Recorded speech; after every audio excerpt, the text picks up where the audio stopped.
Ini insya Allah kita akan memulai diskusi kita terkait isu kontemporer, utamanya yang terjadi di institusi kita, kampus kita. Pada kesempatan kali ini, kelompok satu yang akan memulai diskusi akan mempresentasikan isu kontemporer yang sudah dianalisis. Untuk mengefisienkan waktu, saya persilahkan kepada kelompok satu untuk mempresentasikan isunya, tapi sebelum itu mungkin memperkenalkan dulu anggota kelompoknya dengan durasi waktu 7 menit ya. For your attention. Assalamualaikum warahmatullahi wabarakatuh. Dalam kesempatan ini, terima kasih telah memberikan kami kesempatan untuk bisa mempresentasikan analisis permasalahan mahasiswa dalam menyelesaikan tugas kuliah. Jadi kami dari kelompok satu terdiri dari 10 orang. Mungkin saya bisa perkenalkan dulu. Nama saya adalah Rai Suryadi, profesor bahasa Inggris. Kemudian dilanjutkan oleh Pak Karman, bahasa Inggris juga. Kemudian Pak Agus Riyadin adalah matematika murni, kimia murni. Kemudian Pak Idrus yang sementara merekam, bahasa Inggris juga. Kemudian Ibu Nibra Yusuf, manajemen administrasi publik. Kemudian Ibu Olivia adalah bahasa Inggris. Bapak Indar Ismail, oke, dari manajemen ini administrasi. Ibu Nextriani, oke. Kemudian Ibu Anis, oke. Dan yang terakhir adalah Ibu Mardiana. Nah, kesempatan kali ini kami akan membahas secara singkat, mungkin tidak terlalu banyak juga, yaitu tentang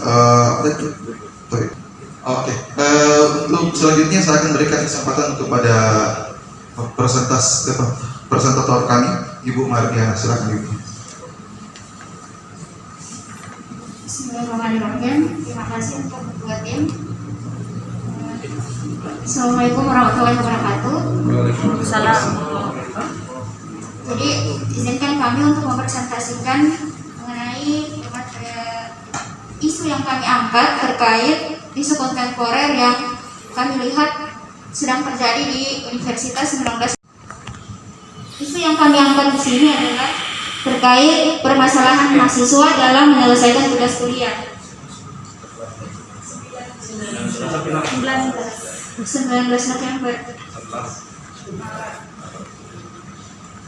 Jadi Universitas 19 November adalah universitas negeri yang beralih dari swasta sebelumnya.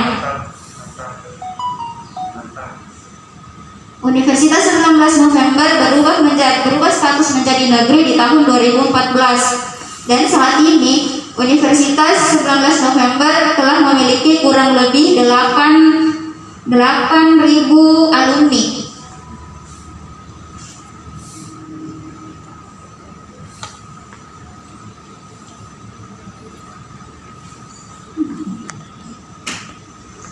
November mengambil peran dalam pengembangan pendidikan Indonesia. Saat ini Universitas 19 November sedang menghadapi masa reakreditasi atau dibilang akreditasi pertama. Akreditasi pertama yang akan pertama kali dilakukan untuk meningkatkan kualitas akreditasi Universitas 19 November. Universitas 19 November setiap tahun melakukan perekrutan mahasiswa dengan setiap tahunnya melakukan perekrutan mahasiswa dengan jumlah program studi yang sekarang terdapat pada Universitas 19 November adalah 30 program studi. 30 program studi yang tersebar pada 6 fakultas. Kita masuk kepada uraian tugas mahasiswa. Tugas mahasiswa adalah menjalankan tridharma. Yang pertama, melaksanakan pendidikan, melaksanakan penelitian, dan melaksanakan pengabdian kepada masyarakat.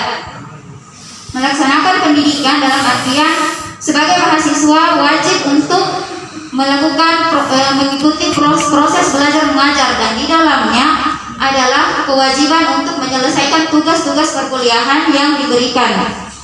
melaksanakan penelitian. Sebagai mahasiswa diwajibkan untuk melaksanakan penelitian atau membuat hasil karya ilmiah, karya tulis ilmiah. Karya tulis ilmiah yang berangkat dari permasalahan yang ada di masyarakat yang diteliti oleh mahasiswa itu sendiri dengan bantuan dan bimbingan dari dosen. Melakukan pengabdian masyarakat. Pengabdian masyarakat adalah bentuk aktualisasi diri dari mahasiswa kepada masyarakat, di mana mahasiswa memberikan sumbangsi yang positif berdasarkan ilmu yang mereka miliki kepada masyarakat. Fungsi mahasiswa di sini adalah sebagai social control, sebagai agent of change atau agen perubahan. Mahasiswa sebagai iron stock dan sebagai moral force. Mahasiswa sebagai guardian of values. Nah, kita masuk ke identifikasi isu. Sebelum menentukan isu utama yang kami angkat di sini, kami mengidentifikasi beberapa isu yang terkait dengan mahasiswa yang ada di USN Kolaka. Yang pertama itu adalah terkait pembayaran UKT, rendahnya kepedulian mahasiswa dalam mencari tahu informasi akademik, etika mahasiswa, perkuliahan online, dan kesulitan mahasiswa dalam penyelesaian tugas.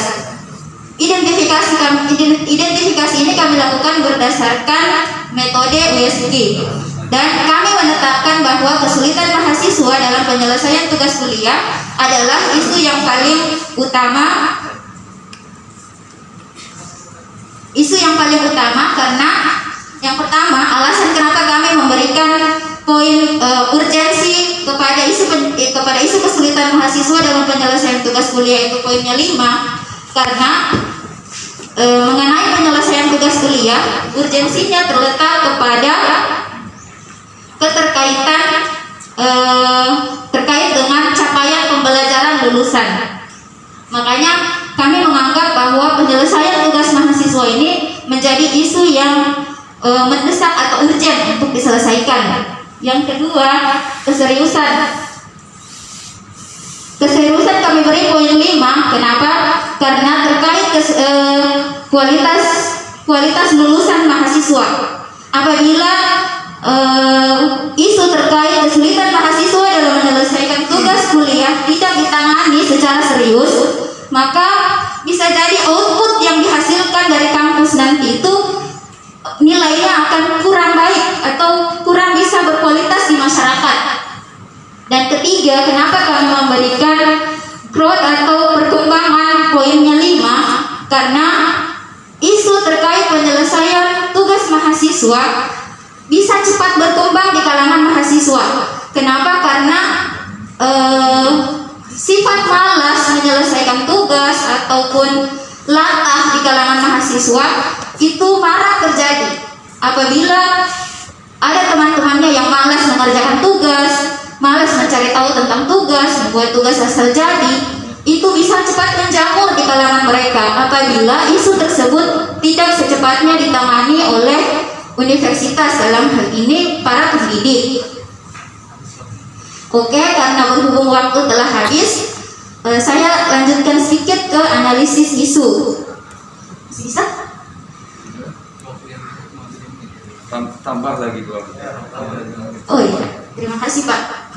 Nah, analisis isu, maka kami menetapkan kesulitan mahasiswa dalam penyelesaian tugas sebagai isu utama. Kami menganalisis isu ini berdasarkan analisis fishbone atau analisis tulang ikan, di mana di dalamnya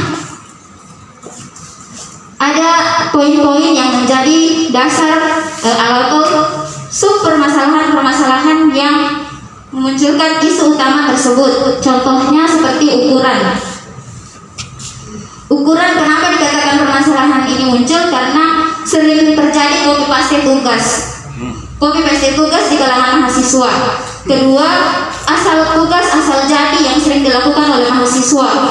Ketiga, persepsi di kalangan mahasiswa yang selalu menganggap yang penting kumpul tugas. Nah, metode ini terkait jarak tempat tinggal. Selalu beralasan bahwa jarak tempat tinggal mereka jauh, sehingga mereka terlambat datang, akses informasi tidak lancar atau segala macam.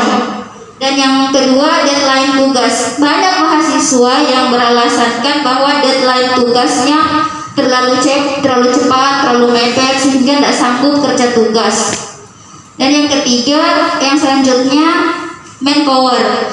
Manpower itu terkait dengan individu si mahasiswa. Selalu memberi alasan bahwa manpower itu selalu beralasan bahwa muncul karena rasa malas mereka membaca. Banyak mahasiswa sekarang ini malas membaca, malas bertanya, dan tidak pandai dalam manajemen waktu, sehingga itu melahirkan muncul permasalahan dalam penyelesaian tugasnya. Yang selanjutnya terkait material. Material di sini maksudnya adalah alasan yang muncul terkait misalkan mereka beralasan banyak aktivitasnya di luar, ada kegiatan-kegiatan ekstra yang mereka ikuti, kemampuan mereka yang dalam hal ini mereka mengeluh bahwa mereka tidak mampu secara biaya. Iya, terus yang paling biasa menjadi alasan itu adalah kuliah sambil kerja. Mereka biasa beralasan bahwa tidak mampu menyelesaikan tugas karena ada pekerjaan sambilan mereka. Yang selanjutnya adalah lingkungan. Lingkungan di sini terkait tempat tinggal. Biasa mereka tinggal di rumah orang tua, pengaruh teman-teman pergaulan, ataupun listrik yang suka padam di sekitar tempat tinggal mereka. Yang selanjutnya terkait dengan mesin, di mana biasanya mereka mengeluh bahwa mereka tidak punya referensi. Kami tidak punya HP, Bu. Kami tidak punya laptop. Oh iya, terima kasih. Nanti teman-teman yang menanggapi di sesi diskusi yang bisa menjabarkan secara lebih jelas solusi dari masalah-masalah yang tadi dikemukakan yang mengerucut kepada isu permasalahan yang kami ambil. Oke, terima kasih untuk kesempatan yang diberikan kepada moderator. Assalamualaikum warahmatullahi wabarakatuh. Jadi tadi sudah dijelaskan ya, isu yang diangkat oleh kelompok 1 dalam kesempatan tentang kesulitan mahasiswa dalam menyelesaikan tugas kuliah. Jadi mungkin sekarang kita melangkah ke sesi diskusi. Saya memberikan kesempatan kepada teman-teman kedua untuk menanggapi apa yang telah dipresentasikan teman-teman dari kelompok 1. Mungkin 2 pertanyaan ya, karena waktu kita cuma 8 menit. Setelah itu nanti kita lihat kondisi. Kalau Anda mengambil data, misalnya dia terkait dengan isu, apakah dia isu terkait dengan kesusahan mahasiswa dalam menyelesaikan tugas, contoh dia itu copy paste, apakah ada data kuantitatif yang Anda pegang sehingga Anda beranggapan mahasiswa ini seringnya copy paste, kemudian itu data berupa angka. Istilahnya kan kita mahasiswa dosen ya, butuh dalam menganalisis itu butuh data. Apakah Anda punya data terkait dengan mahasiswa itu asal jadi tugasnya, terkait dengan mahasiswa itu punya pekerjaan tambahan? Jadi yang ingin saya tanyakan kepada Anda, data itu. Terima kasih. Assalamualaikum warahmatullahi wabarakatuh. Perkenalkan, nama saya Faradisa Nindita dari program studi kimia nomor urut absen 7. Yang ingin saya tanyakan mengenai identifikasi isu. Di situ tadi ada beberapa pilihan masalah. Salah satunya yang saya garis bawahi adalah perkuliahan online. Nah, kenapa kelompok 1 lebih memilih kesulitan mahasiswa dalam menyelesaikan tugas kuliah, sedangkan pada saat ini di era di pandemi ini kuliah online itu, apalagi kita di USN ini, masih menurut saya masih sangat urgent, masih sangat berdampak dan masih menjadi masalah yang cukup besar dibandingkan dengan kesulitan mengerjakan tugas. Baik, terima kasih. Oke, terima kasih. Pak Junaidi menanyakan terkait data dari teman-teman pemateri yang menyatakan bahwa mahasiswa itu kesulitan menyelesaikan tugasnya. Salah satu misalnya mahasiswa dinyatakan tugasnya itu copy paste. Dari mana sumbernya? Apakah teman-teman pemateri punya data terkait hal itu? Itu yang pertama. Kemudian yang kedua dari Faradisa menanyakan kenapa lebih memilih isu kesulitan bahasa dalam menyelesaikan tugas ketimbang isu yang lagi mungkin bisa dikatakan viral sekarang itu pembelajaran daring yang lagi diterapkan karena selama masa pandemi ini. Itu mungkin saya berikan kesempatan kepada pemateri untuk menjelaskan. Moderator dan teman-teman kelompok 2. Jadi yang pertama, data mungkin ada dua ya, ada kuantitatif ada kualitatif. Jadi di sini karena keterbatasan waktu, ya kami coba menggunakan pendekatan kualitatif saja. Jadi full partisipan. Kebetulan kami di sini tergabung dalam 4 program studi Bapak-Ibu, jadi administrasi publik, bahasa Inggris, kimia dan akuntansi. Dan pengalaman itu juga sudah kami rasakan dalam beberapa tahun terakhir. Nah, sehingga kami anggap bahwa ini adalah satu masalah yang memang hampir setiap semester kami alami. Itu kira-kira. Kemudian yang selanjutnya mengenai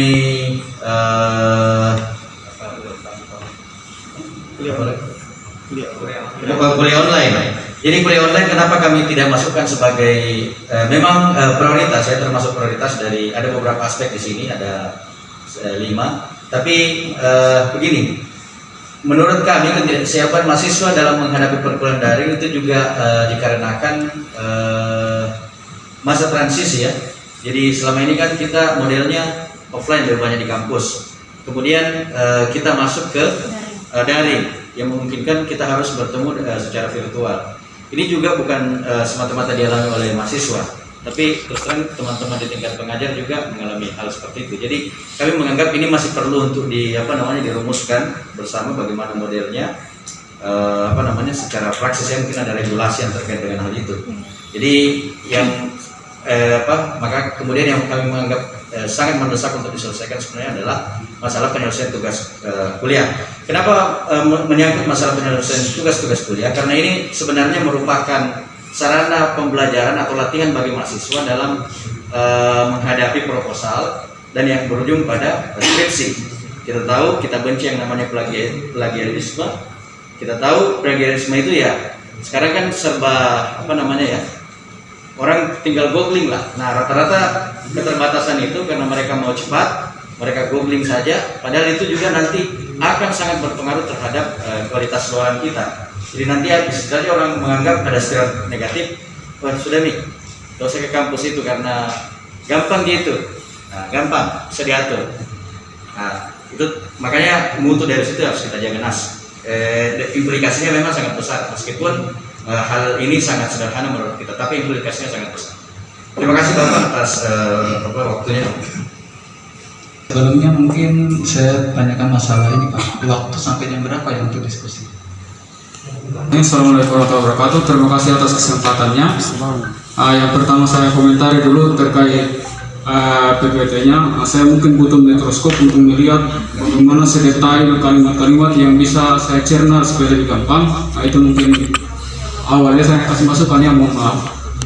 Terus yang terkait pertanyaan saya ini kan terkait isu yang diangkat tadi masalah penyelesaian tugas. Sebetulnya isu masalah penyelesaian tugas itu bahkan sejak zaman bisa dibilang orang tua saya kuliah, artinya sudah ada masalah ini tentang penyelesaian tugas.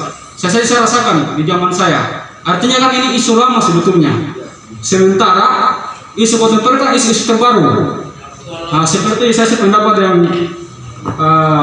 Ibu Fararisa tadi, artinya isu terbaru. Apa yang menjadi dasar bahwa kenapa isu ini yang mesti kita kembangkan, bukan isu misalnya isu yang ini kan kalau kita bilang isu kontemporer artinya sudah menyeluruh seluruh Indonesia, bahkan dibilang ini kalau misalnya terkait jaring dan sebagainya kita tidak boleh lihat Jawa Pak, kan Sumatera misalnya Kalimantan dan sebagainya itu pasti kendalanya masalah jaringan. Nah itu kalau saya kira itu saja kenapa harus yang ini sekali saya harus pertegas sebagai tanggapan saya. Faktual ya, dia yang faktual, yang terbaru, yang lagi viral, yang lagi aktual. Mungkin ada tanggapan selanjutnya dari tim materi terkait hal ini? Terima kasih terkait dengan isu faktualnya itu. Oke, memang dari segi seperti itu bisa kita katakan. Tapi kembali lagi bahwasanya permasalahan ini istilahnya itu seperti sudah akut ya, kronis dari dulu sampai sekarang itu tidak ada solusinya sama sekali. Batuk tidak dikasihkan obat juga bakalan menjadi hal yang kronis sehingga pasti akan menjadi jadi. Begitu juga dengan konteks USN. Remember, kita USN bagaimana masalah mahasiswa kita itu, makanya kita memberikan solusi. Beberapa solusi itu belum ada di kampus kita tercinta. Salah satunya misalkan ya, ingat, mahasiswa tidak punya HP. Oke, saya akui bahwasanya kebanyakan mahasiswa yang prodi bahasa Inggris memang mereka mengeluh dengan kondisi ekonomi mereka. UKT 1.250.000 saja itu mereka masih banyak yang tidak mendaftar ulang.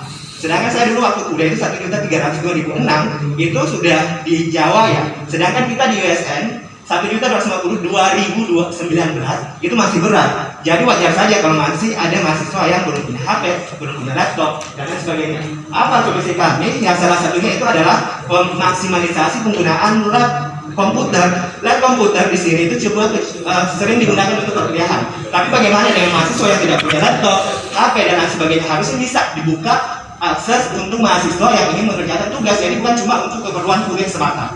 Itu salah satunya. Jadi makanya kami anggap ini walaupun memang sudah lama, tapi belum ada solusinya. Seperti terima kasih, mungkin ada tambahan dari teman. Mohon maaf, waktunya mestinya jam 8.30 itu duanya sudah. Waktu mungkin diskusi kita untuk kelompok 1 kita akhiri ya. Jadi sebagai kesimpulan mungkin isu yang diangkat oleh kelompok 1 terkait penyelesaian tugas mahasiswa karena masalah sudah lama terjadi dan sampai sekarang belum ada solusi yang baik, sehingga teman-teman dari kelompok 1 mencoba merumuskan solusi-solusi terbaik untuk menyelesaikan masalah ini. Saya kira itu mungkin saya akhiri. Wabillahi taufiq wal hidayah. Assalamualaikum warahmatullahi wabarakatuh. Selanjutnya